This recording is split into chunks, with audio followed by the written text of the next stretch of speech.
This is the English literature assignment of Golum and the Goblins. Once there was a goblin living in a hole. So begins a little song in a story that J.R.R. Tolkien read as a child. The freaks on China, no matter the door, who cares? When you drop kick your jacket, when you came through the door, stop it! It quite obviously resonated in his mind because several days later Tolkien wrote about another diminutive, hole-dwelling creature in the famous first line of his first novel. In a hole in the ground there lived a hobbit. Could you do that somewhere else, please? I'm trying to read. I can't. Stop! I'm not talking about hiccups. Anyway, the story is... Let us do the next parts, please? Well, okay. Oh, good. Well, the story is The Princess and the Goblin by George MacDonald.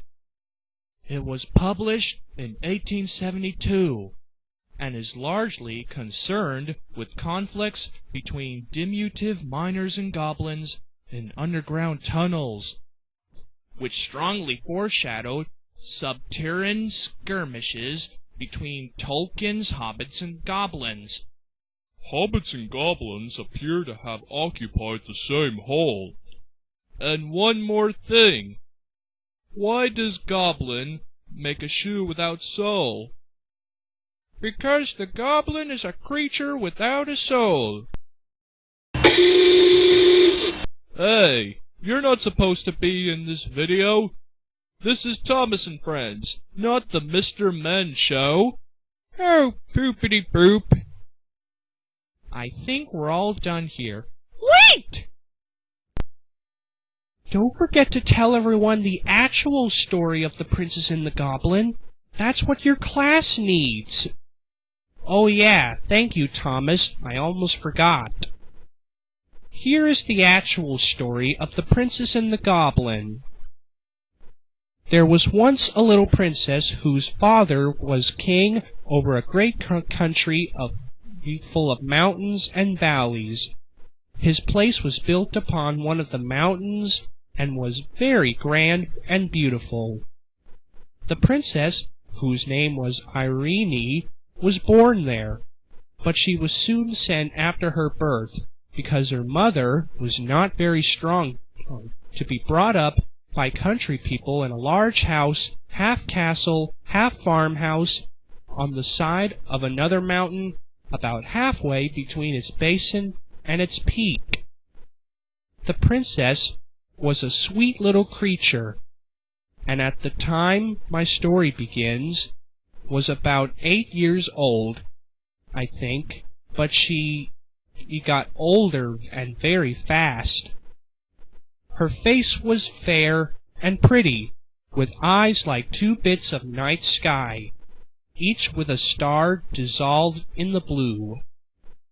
Those eyes, you would have thought, so often they turn up in that direction. The ceiling of her nursery was blue, with stars in it, as like the sky as they could make it.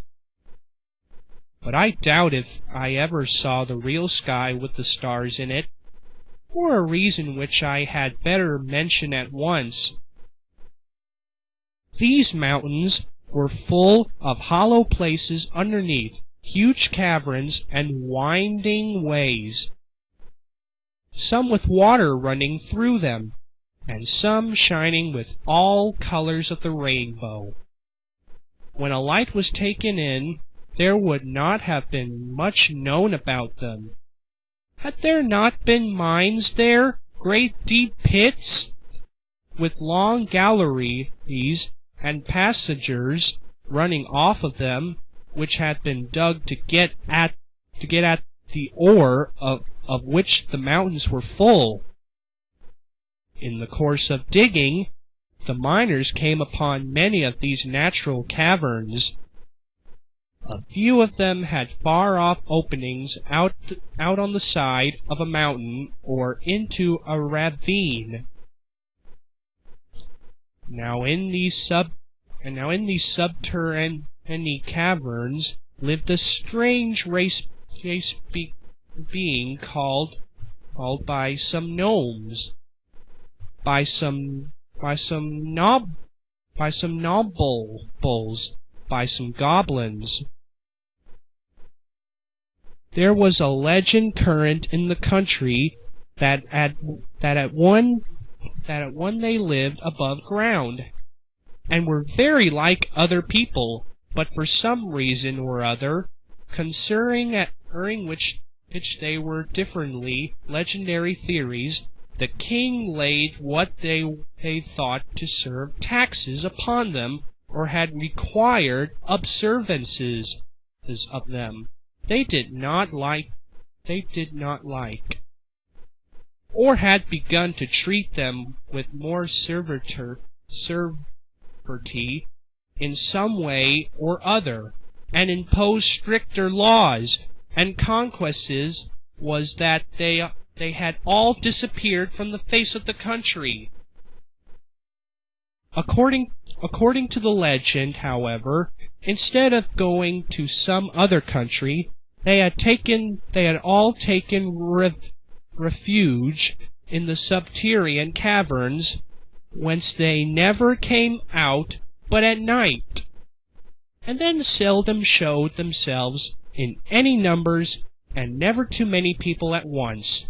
It was only in the least frequented and most difficult parts of the mountain that they were said to gather even at night in the open air. Those who caught sight of any of them said that he had greatly altered the course of generations, and no wonder, seeing they lived away from the sun in cold and wet and dark places. They were now not ordinary ugly, but either absolutely hideous or luttery grotesque, both in face and form. I apologize if I say a word incorrectly, and I apologize for forgetting what I was supposed to say.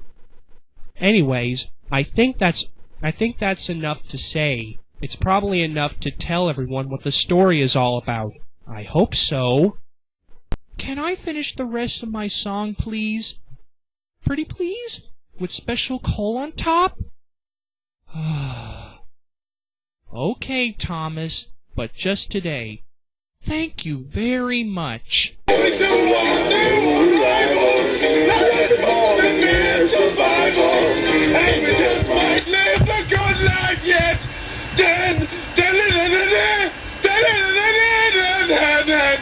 This has been Short Story 2.